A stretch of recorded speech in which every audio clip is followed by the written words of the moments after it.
All right, man, you're back here with your host, Bigfoot. Um, I want to discuss panhandlers since it seems to be the thing anymore. Living out here in the country, small gas stations, whatever, you don't see it too much. But if you go to the city at all, they're almost on every single street corner.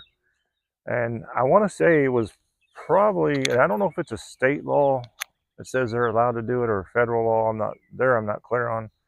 But I know, a couple years back, they couldn't panhandle. And then I'd heard over the radio that it was allowed. And the next thing you know, every time you go to town, almost every street corner, someone's got to sign up. Anything helps. Um, so they're not aggressive. I mean, they don't chase you around like they would in other states. But it's there. So I'll tell you a quick story. Um, there's a steel mill, Fort Smith, Arkansas, pays very well. You can if you don't have any factory experience, they won't hire you unless you have at least 2 years. So they have a temporary service where you can work through a temp, and then they do temps to hire. So I pulled up. There's one of those panhandlers there. There's a young kid. He's out there, long hair. He's just playing his guitar and trying to get somebody to donate to him. I pulled over to him, man, and I was like, I can tell you something that will change your life because, the steel mill in Fort Smith, you work a lot of overtime, but it's a six-figure job. That's life-changing for some people, especially when you have nothing. And I told him, I was like, look, I don't know if you have what your background is or what your work experience is, but you're a young guy. And I said, go out there, apply as a temporary. They'll pretty much, if you can pass a drug test and a background check, they'll hire you as a temporary. And then, you work your way up a couple of years, got in, and, 100,000, six-figure a year job. It's possible out there. And he looked right at me and says, no, man, I just like playing my guitar and having people give me money. I was completely floored because I always thought that when people did that, basically, I thought they were just really hurting for money. And then it kind of opened my eyes to the whole thing that, in some cases, I'm sure they are hurting. In other cases, it's just a scam. So, yeah, but as far as it being legal, it wasn't, it might be state controlled. I'm not sure if it's state or federal, but for the longest time, it wasn't allowed, and then it became allowed. And once it was allowed, it's just they ran with it. So, but living out in the country, you're not going to see it too much. Um, Now, California, travel out there. I'm from California. You can't go to a gas station without somebody running out and harassing you for money. As soon as you get out of the vehicle, they're on top of you. So I thought it might be a little ridiculous. All right, I had to pause that for a second. Like I said in my other videos, there'll be stray dogs run up, and I had a pit bull mix or something come running up on my pup. So you're going to see that in the country. People let their dogs just run.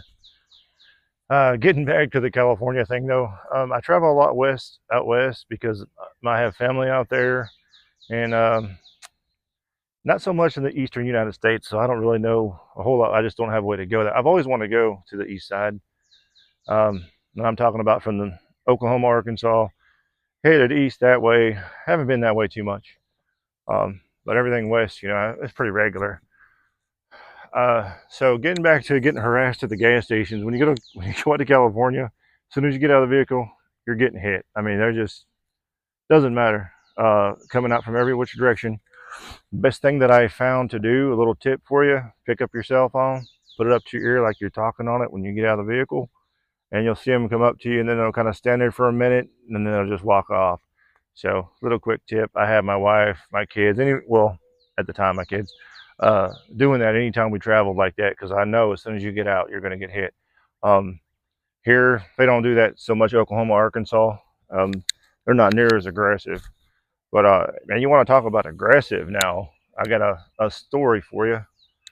A few years back, several years back actually.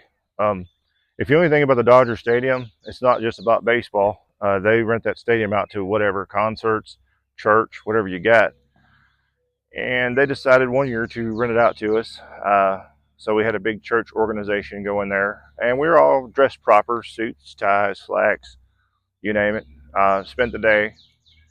there congregating, and it ended probably around 3 o'clock. And my dad, he wanted to go do something. I can't remember if it was go to Disneyland afterwards or something. It was something we wanted to do. That wasn't Disneyland. It's too late in the day for that. And I don't remember exactly where we're going. But anyways, he wanted to change out his clothes. And for the life of me, why we didn't change there, I don't know.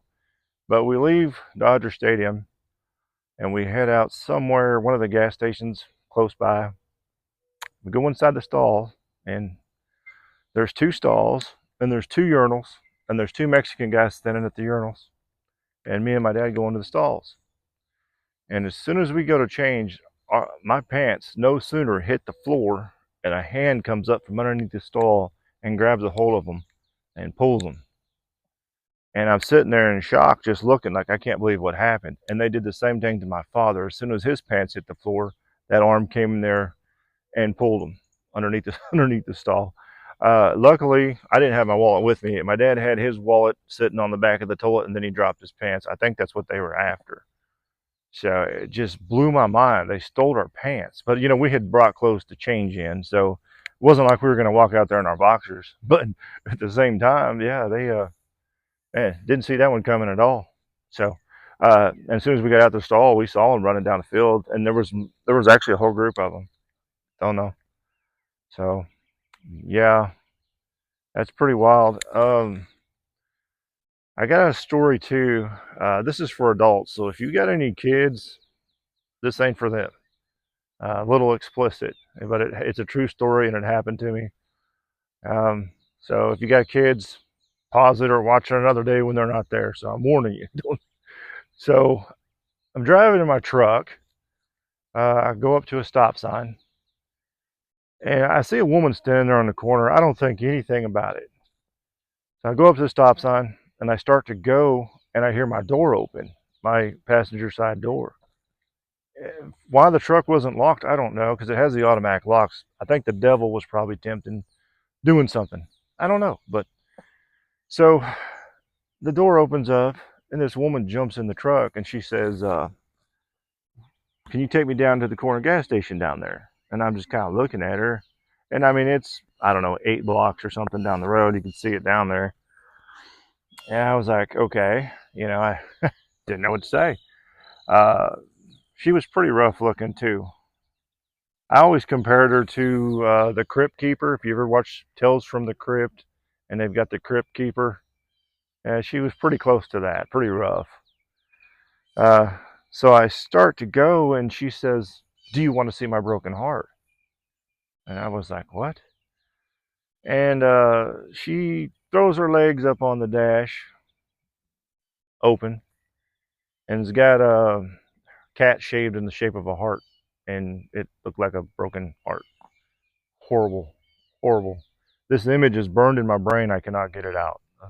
To this day, I cannot get that out. And I just kind of looked at her, and at this time I realized what she is. And I'm still cruising to the gas station, and she sits back up in the chair, and she turns around and she looks right at me, and she said, "Would you like some head?"